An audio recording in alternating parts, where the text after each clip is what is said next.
Today we are starting a new challenge. It's going to be the $5,000 bankroll challenge. Now we're going to do small stakes, 1, 2, and 1, 3 cash games, and some small tournaments, $100, $200, $200 here and there. We're going to mix it up, and the goal is to try to get it done within a month or within 125 hours of playing time. Let's get started on this day here at the American Legion's 1-2 cash game. We're playing a 1-2 cash game. We bought in with the maximum of $200, and this is the first playable hand we wake up with, and it's 10 queen offsuit in the low jack position.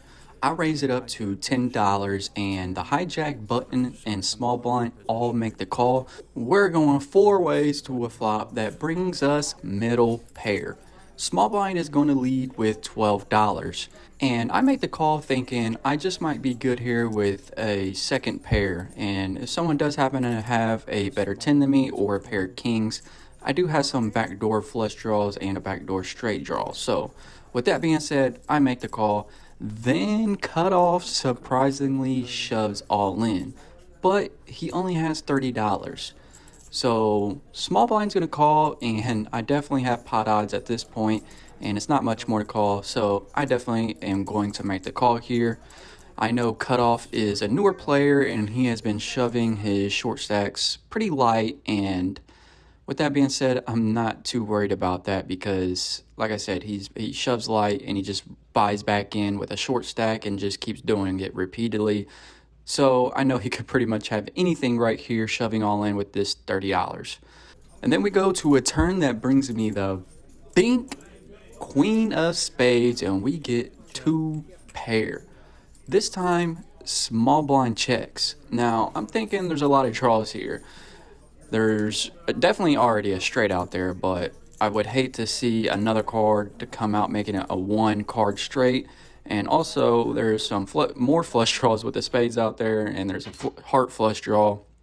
So, with that being said, I don't like all these draws, and I go all in for some protection, and small blind doesn't really think too long before folding. So that's a good sign. We're heads up to a river with Cutoff, and it brings a blank. Once I show my 2 pair, my opponent shows Ace-7 offsuit for a pair of 7. So he had 4th pair, not really good in this spot, but like I said, I knew my opponent, and I knew he was shoving pretty light because he's been doing this a few times already. So we get an easy pot, and we move on to the next hand. Let's go. This is a good start. Next up, we get dealt King-9 suited.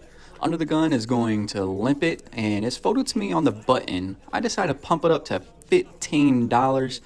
Big blind calls, under the gun folds, and we're heads up to a flop that brings out me trip 9s. Now there is a flush draw out there, but I'm not really worried about that right now. Let's just see what happens. Big blind checks it to me. I bet $10, and he's gonna make the call. We go heads up to a turn that brings a 7 of diamond, which brings a straight out there, but after big blind checks it to me again, I'm not really too worried about a straight here. I bet $20, and he calls again.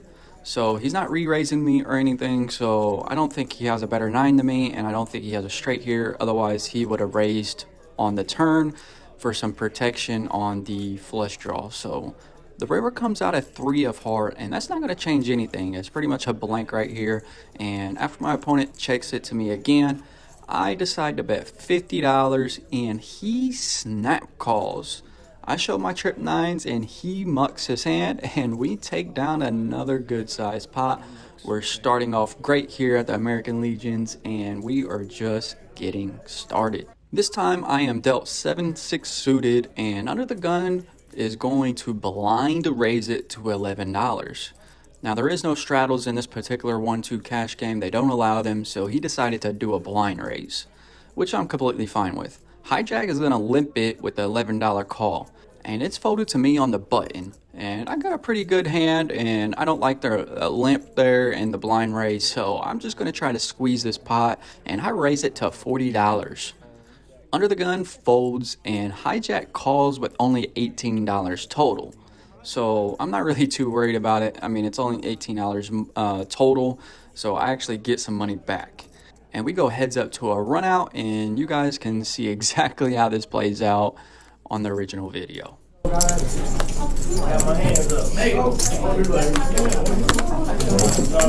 win. What you got? Got full house. What you got? If you got a full house, you win. What you got? You got to show first. Man, show me a full house. You got to go first, man. I ain't got nothing. 2s and 6s. One of your favorite hands? Man. Or was that just a button move there? The squeeze. We're on fire here, my friends, and this time we are dealt ace-10 offsuit. +1 limped it in with the hijack button and the small blind.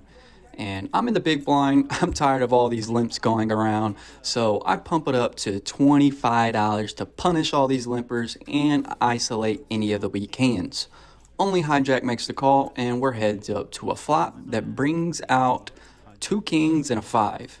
Honestly, I think my ace high is good here, and I don't want him getting lucky on the turn, so I lead with another $25 to just try and take it down. And that's exactly what happens because he almost instantly mucks, and we get another easy pot. Let's go.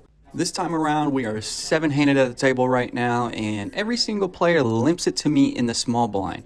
Now, I don't usually play weak hands like this, but when it only costs me $1 to try to win a $14 pot, I will do that all day with like any 2 cards. So I call to see the flop that brings me trip 9s. I'm first to act, and with this many people behind me, I'm going to just check it and have them bet for me to hide the strength of my hand.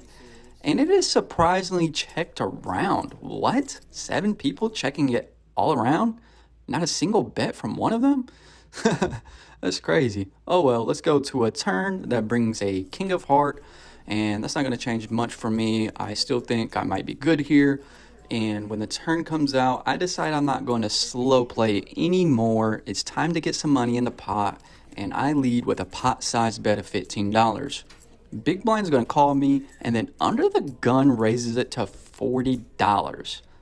Hijack calls the 40, and I'm a little worried now because I had a call, the big blind called my 15, then under the gun raised it to 40, and hijack made the $40 call. There's a lot going on here.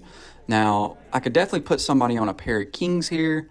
I could definitely probably put somebody on a flush draw here, or maybe even a straight draw. Someone might even already have a straight of queen jack, but I mean, it's not much more. I led with $15, and it's only 25 more to call.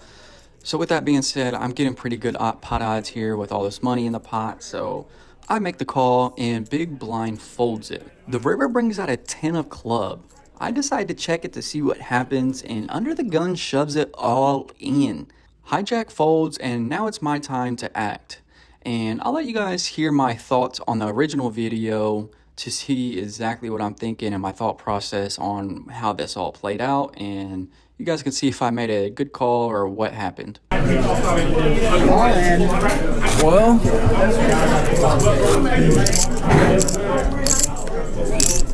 I didn't think you was raising me on the turn with a 10. You have to have a 9. 62. Imagine we're split. Yeah, but 10, I'd be surprised. Like a king? No. Those all went pop. 62 total? I call. Called it. I got a 9 too. Wow.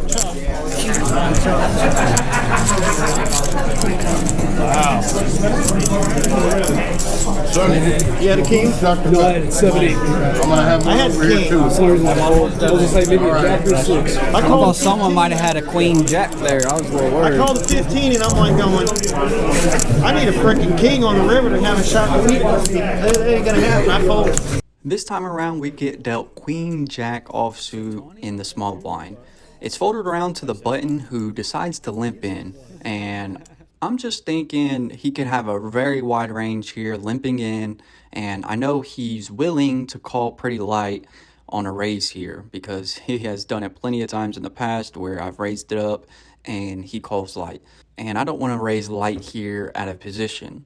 So with that being said, I pump it up to 20 and big blind is going to make the call, and so does the button. The flop comes out and brings me a top pair, which is pretty good. So I'm going to lead with $30. Big blind calls and button goes all in with $33 in total. I can't fold for $3, so I make the call, and so does big blind. The turn brings out a 7 of club. There's a straight out there. There's a lot of 2-pair hands that could beat me, or even a better queen. So with that being said, in a 3-way pot and me having only a pair of queens with a jack kicker, I decide to check it this time to see what my opponent does, and he checks it back.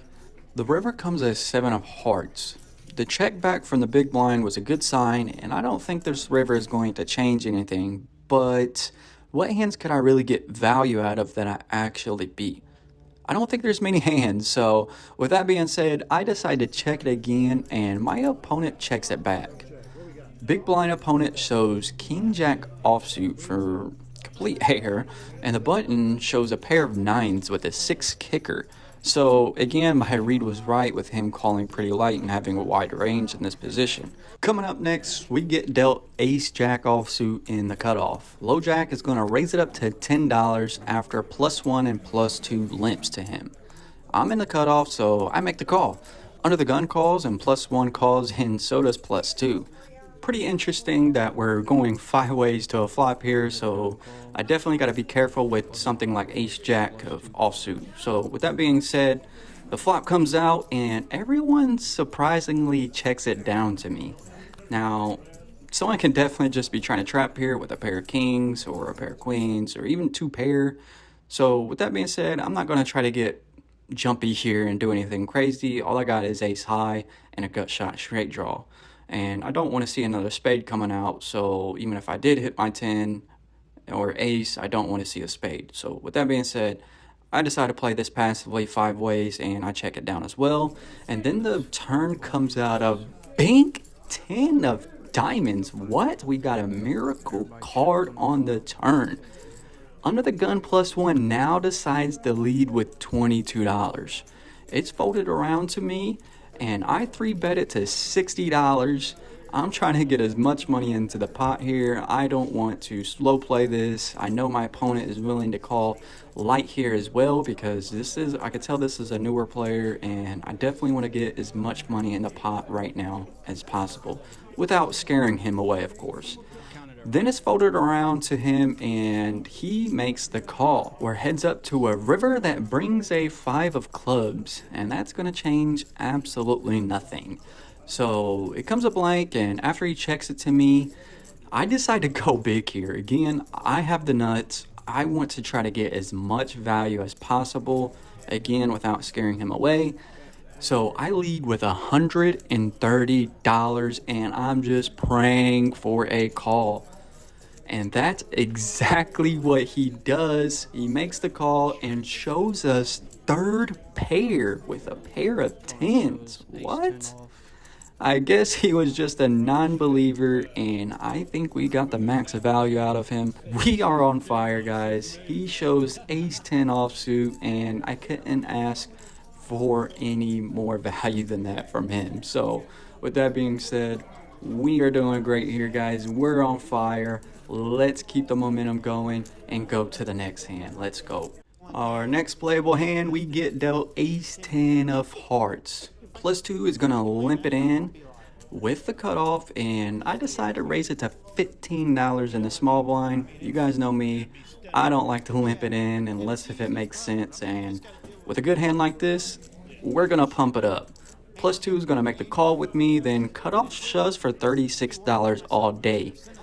Again, I know this opponent is shoving light, and I'm not worried about that. We're going to make the call, and so does +2. We're going 3 ways to a flop with 1 player all in, and us 2 are still able to bet. I lead with $40, and +2 thinks for a bit, then folds. So I'm okay with that. I'm just on a draw with ace high.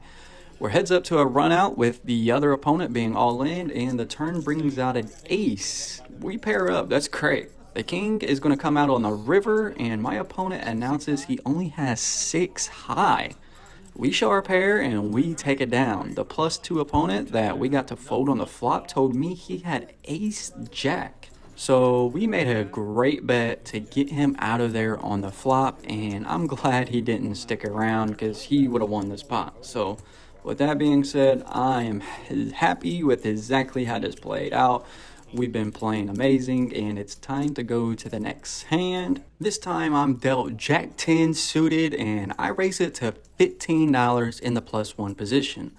Cutoff and big blind both make the call. We're 3 ways to a flop that brings me top pair. I can't believe we are just sun running here. We're hitting all kinds of stuff. We hit top pair, but this is a pretty dry board, so when it's checked to me, I decide to check it back to hide the strength of my hand and to be deceiving.